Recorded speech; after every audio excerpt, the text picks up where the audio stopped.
Welcome to another new video guys. তো আজকে বেরোলাম আবার ক্যাম্পাসে বিকালে। আমার সাথে আমার একটা ছোটো ভাই আছে। আমরা কিছু খাবার কিনলাম এখান থেকে, বাঙালি খাবার একটা ক্যাফে থেকে কিনেছি।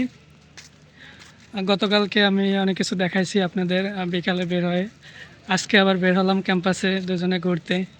তো এখান থেকে কিছু খাবার দাবার কিনে আবার একটু ঘুরে ফিরে ক্যাম্পাসের তারপর আবার হোস্টেলে চলে যাব। তো বাই দ্য ওয়ে, এটা আমার 4th ভিডিও। 3টা ভিডিও আমি অলরেডি আপলোড করে দিয়েছি চ্যানেলে। 100 ডে চ্যালেঞ্জের এটা আমার 4th ভিডিও, এটা আপলোড হয়ে যাবে শীঘ্রই। তা আজকে আমি চিকেন কষা নিয়েছি এখান থেকে, আর ছোটো ভাইও চিকেন কষা তারপরে রাইসও দুটোই নিয়েছে।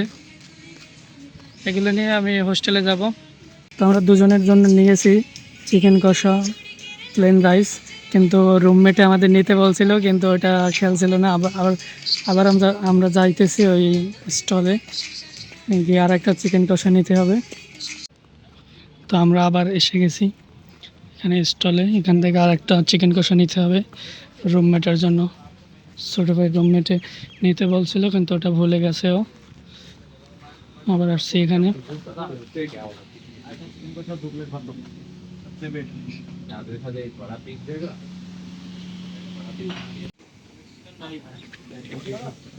তো ফাইনালি পেয়ে গেলাম আর একটা পার্সেল। আমরা আবার যাচ্ছি হোস্টেলের দিকে। তো নীলা, তোমার কোন ডিপার্টমেন্টে পড়ো তুমি? Diploma in automobile. আচ্ছা।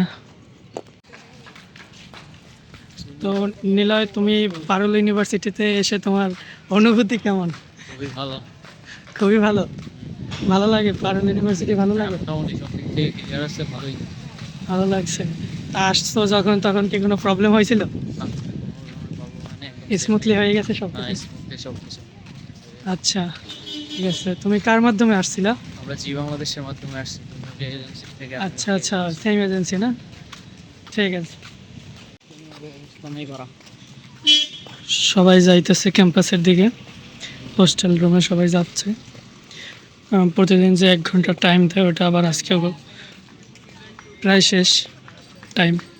তো রুমে গিয়ে আমি খাবারটা রেখে এখন আবার এই জলের বোতল নিয়ে আসলাম জল ভরতে। জল ভরা কমপ্লিট হয়ে গেছে, এখন আবার যাব রুমে।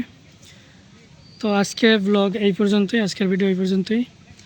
ভালো থাকবেন সবাই, বাই বাই।